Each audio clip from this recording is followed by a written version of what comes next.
নমস্কার বন্ধুরা, আর একটা নতুন পর্বে তোমাদের সবাইকে জানাই স্বাগত। এখন যেহেতু প্রচুর পরিমাণে কাঁচা আম পাওয়া যাচ্ছে, সেই জন্য দেখো এখানে আমি প্রায় 1 কেজির মতো আম ভালো করে কেটে তারপর কিন্তু হলুদ জলে ডুবিয়ে রেখেছি, যাতে করে আমটা কালো না হয়ে যায়। তো তোমরা চাইলে একটু শেপ দিয়েও নিতে পারো, কিন্তু আমি যেহেতু ছোট ছোট আম, তো সেই জন্য কিন্তু আমি একটু বড় বড় করেই রেখেছি। আর অবশ্যই হলুদ জলে আমটা ডুবিয়ে রাখলে সেই আমটা কিন্তু কালো হয় না, আর দেখতেও খারাপ লাগে না। কারণ এই হলুদ জলে ডুবিয়ে রাখার জন্য না কষটা বেরিয়ে যায়, তো সেই জন্যই কিন্তু আমি হলুদ জলে এটা ডুবিয়ে রেখেছি। তারপর দেখো এটা এখন আমি কিন্তু একটু রৌদ্রে মেলে দেব, ঠিক আছে। তো এর উপরে শুধু একটু জিরের গুঁড়োই ছড়ানো আছে, জাস্ট এমনিই ছড়ানো, এটা না দিলেও কিন্তু হবে। তো এটা আমি প্রায় 2 ঘন্টার মতো কিন্তু এটা রৌদ্রে রেখে দিয়েছি। তারপর যেটা করব, 2 ঘন্টার মতোই রৌদ্রে দিয়েছি, তার থেকে কিন্তু বেশি দেওয়ার প্রয়োজন নেই, যেহেতু জলটা একটু শুকনো হয়ে আসার জন্যই কিন্তু এই রৌদ্রেটা দেওয়ার। এবার যেটা আমি করব, একটা মশলা তৈরি করে নেব।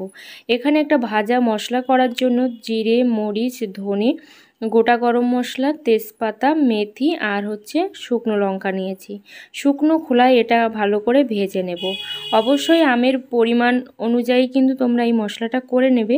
আবার চাইলে কিন্তু এই মশলাটা রেখেও দিতে পারো, যেহেতু এটা তরকারিতেও যেমন জমে যাবে, সাথে সাথে কিন্তু এখন যেহেতু আমের সিজন, তো সবসময় আচার করার জন্য কিন্তু এটা প্রয়োজন পড়বে। তো সেই জন্য এটা কিন্তু তোমরা রেখে দিতেই পারো। তো এখন দেখো এটা আমি খুব ভালো করে কিন্তু মশলাটা একটু গরম করে নেব। তারপর একটু ঠান্ডা করে দেখো মশলাটা আমি গুঁড়ো করে নিয়েছি। আর এই ভাজা মশলাটার কিন্তু স্বাদ অসাধারণ। তো এবার আমি এখানে গুড়টা কিন্তু গলিয়ে নিয়েছি। দেখো এটা আমার রসগোল্লার রস দিয়ে বানানো গুড়, তো সেই জন্য কিন্তু গুড়টা আমি আগে থেকেই গলিয়ে নিয়েছি, না হলে কিন্তু হতো না। তো কারণ গুড়টাই গলতো না, সেই জন্য আমি কিন্তু এটা গলিয়ে নিয়েছি।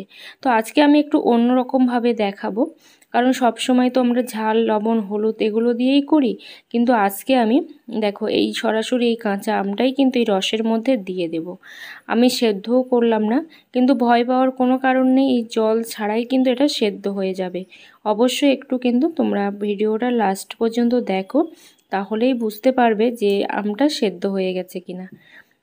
আর আমের মধ্যে যেন কোনো প্রকারের জল না থাকে, জল যদি থাকে তাহলে কিন্তু এটা বেশি দিন যাবে না, অল্প দিনেই কিন্তু এটা নষ্ট হয়ে যাবে। তাই অবশ্যই কিন্তু আমের মধ্যে যেন জল না থাকে সেই দিকটা খেয়াল রাখবে। তারপর দেখো এই আমটা কিন্তু আমি ভালো করে নেড়ে চেড়ে ঢাকনা দিয়ে দিয়ে কিন্তু রান্না করব, কারণ ঢাকনা না দিলে এটা কিন্তু ভালো করে সেদ্ধ হবে না। সেই জন্য আমি ঢাকনা দিয়ে দিয়েই রান্নাটা করব। দেখো ঢাকনাটা খোলার পরে দেখো আমটা কিন্তু একেবারেই গলে গেছে, তোমরা সেটা দেখতেই পাচ্ছ। কোনো প্রকারের জল কিন্তু আমি এর মধ্যে দিইনি। আর একটু দিয়ে দিয়েছি গোটা তেজপাতা কেটে, আর কিছুই কিন্তু দিইনি। এখন আমি মশলাও কিন্তু এর মধ্যে অ্যাড করিনি। তো একটু হাতে টাইম নিয়ে কিন্তু এটা লো ফ্লেমে তবেই কিন্তু রান্নাটা করে নিতে হবে। এবার দেখো যে জিনিসটা আমি দিয়ে দেবো এর মধ্যে, এভাবে কিন্তু আমি লো ফ্লেমে রান্না করে নিচ্ছি, কারণ লো ফ্লেমে না করলে কিন্তু হবে না। এখন একটুখানি আমি দিয়ে দিচ্ছি গরম মশলা। তো গরম মশলাটা অল্প করেই দিলাম, এটা পুরোপুরি অপশনাল, দিলে একটু ফ্লেভারটা ভালো আসে, সেই জন্যই কিন্তু গরম মশলাটা এখানে আমি দিয়েছি। আর এখানে আমি কিন্তু যে মশলাটা বানিয়েছিলাম সেই মশলাটাও আমি দিয়েছি, কিন্তু আমার ভিডিওটা স্কিপ হয়ে গেছে, তো তার জন্য দুঃখিত।